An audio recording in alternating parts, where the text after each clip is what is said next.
Sampai pada akhirnya sekarang sudah jelas semuanya Sandiaga akan nyalon di P3. PKB juga kalau misalkan si Caiminnya ini tidak dijadikan cawapres oleh Prabowo, mungkin dia juga akan keluar. Jadi apakah ini tanda-tandanya Gerindra bergabung dengan KIB? Jadi apakah pindah kepada P3 juga ini bagian dari strategi Prabowo? Saya juga agak-agaknya kurang menerima secara akal sehat kalau misalkan Sandiaga Uno akan maju melawan Pak Prabowo. Jadi sebetulnya Nasdem juga sebaiknya harus keluar dari pemerintahan karena sudah mendukung Anies Baswedan. Yang jelas Anies Baswedan itu didukung oleh PKS dan Demokrat.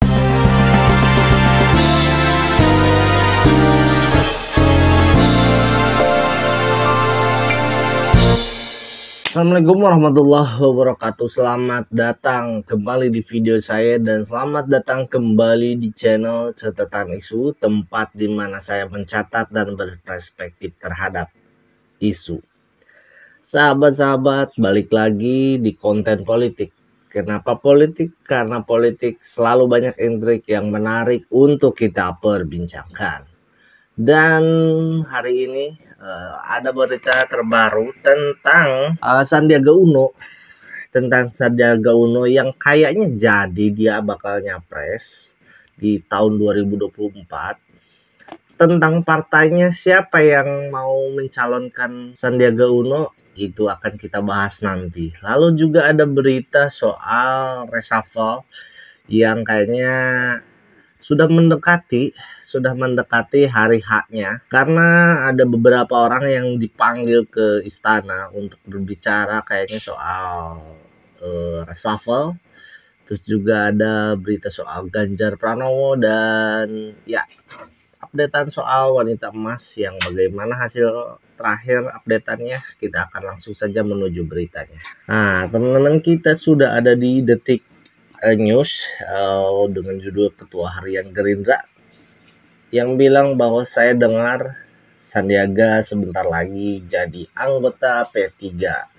Nah, kita baca dulu sebelum saya jelaskan. Ketua Harian DPP Gerindra Sumi Dasko Ahmad mengatakan Sandiaga Uno sebentar lagi menjadi kader P3.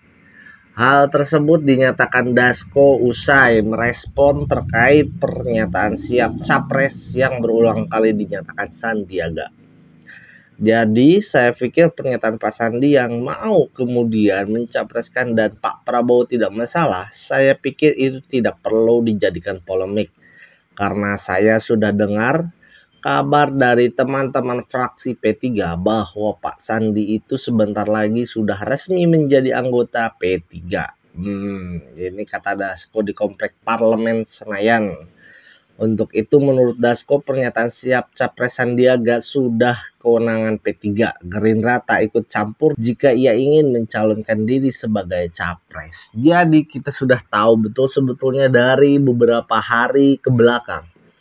Jadi dalam pertemuan Sandiaga Uno ini dengan P3 ini sangat intens. Judulnya pertemuan atau diskusi tentang Menpar Ekrab, tapi yang hadirnya itu selalu anggota P3. Ada apa? Sampai pada akhirnya sekarang sudah jelas semuanya Sandiaga akan nyalon di P3. Nah, kenapa respon dari Gerindra ini sebetulnya tidak begitu negatif dan meresponnya dengan biasa-biasa saja, Dasko?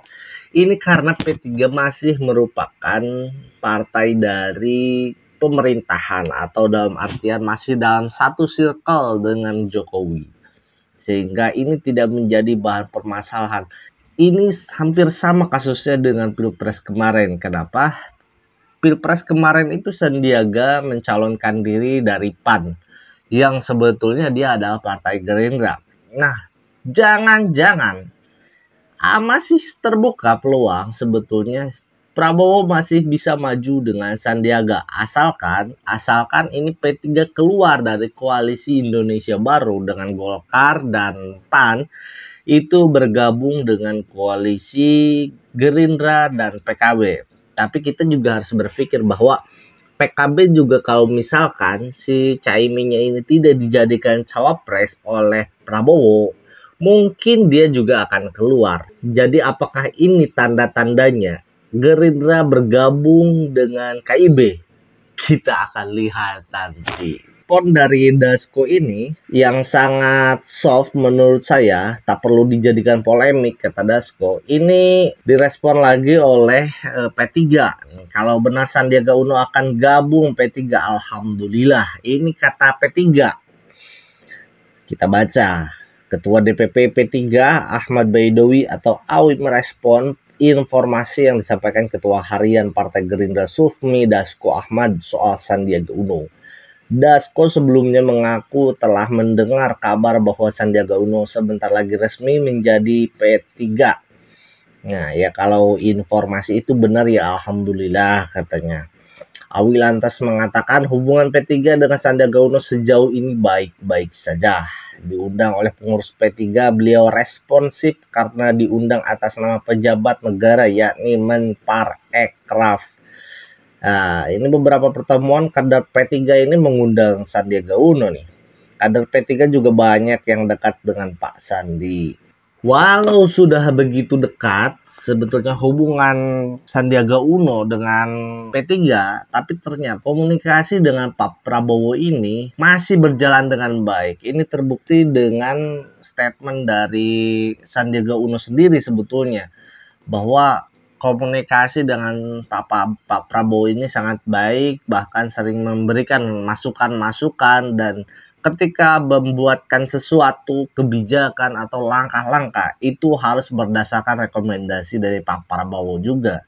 Jadi apakah pindah kepada P3 juga ini bagian dari strategi Prabowo? Perlu kita analisa lebih jauh ini. Saya dengar kabar terakhir dari teman-teman fraksi P3, mungkin bisa dinyatakan bahwa sebentar lagi sudah menjadi anggota P3, kata Dasko. Soal kabar Sandiaga Uno akan gabung P3, Dasko saya sudah mendengar. Jadi berita soal Sandiaga Uno akan berlabuh ke P3 ini sangat banyak sekali di media online. Jadi kayaknya ini adalah gorengan dari P3 sendiri dan Sandiaga Uno. Apakah ada sesuatu yang akan dikeluarkan oleh kedua orang ini? Saya juga agak-agaknya kurang menerima secara akal sehat kalau misalkan Sandiaga Uno akan maju melawan Pak Prabowo.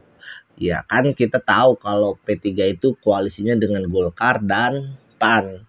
Jadi pasti akan berselisih dengan Pak Prabowo nanti kalau misalkan jadi capres dari KIB. Nah, isu reshuffle kabinet Jokowi merebak, Nasdem terdepak, ini kata pengamat. Jadi pengamat melihat bahwa sejak Nasdem mendeklarasikan Anies Baswedan sebagai calon presiden, hubungan di antara parpol pendukung pemerintah kan memang terlihat kurang harmonis.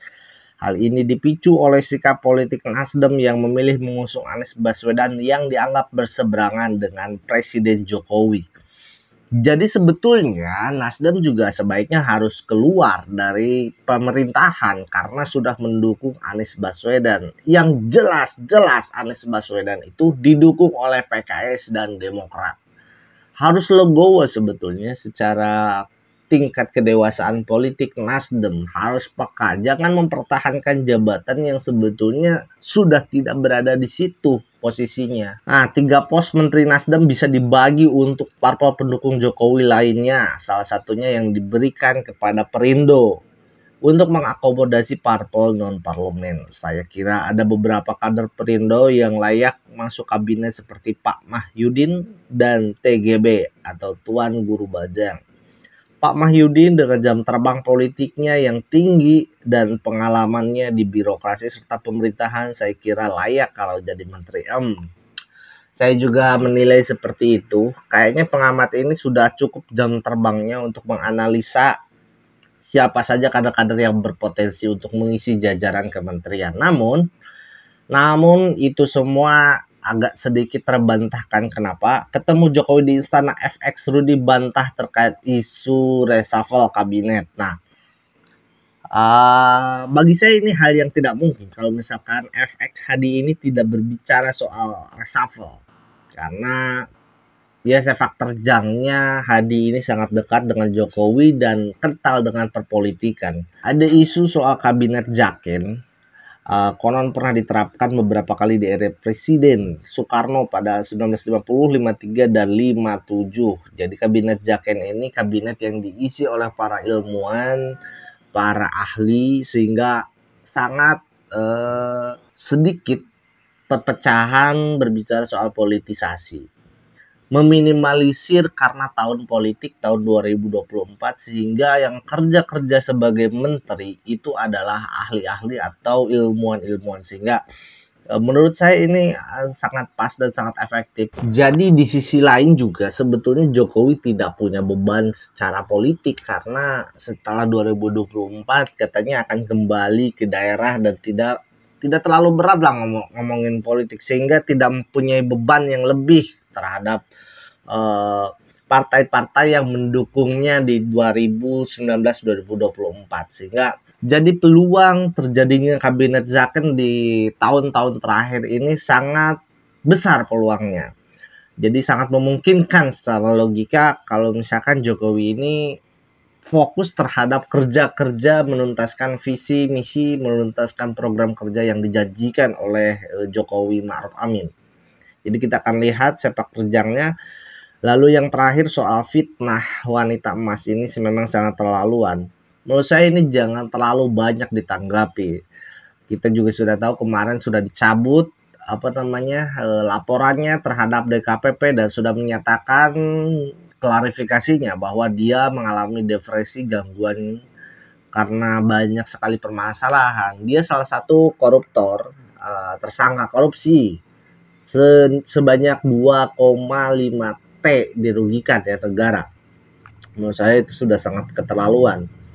Nah, Ganjar Pranowo atau Anies Baswedan Jokowi akhirnya bicara siapa penerusnya, saya kira jelas. Jadi menurut Pak Jokowi isunya sudah ada jauh-jauh hari disurvei. Jadi katanya jelas bahwa nama-nama yang mungkin akan jadi penerusnya adalah nama-nama yang sekarang sudah ada di survei. Nama-nama tersebut yang akan disajikan oleh partai politik. Jadi itu aja untuk konten hari ini. Ditutup. Wassalamualaikum warahmatullahi wabarakatuh.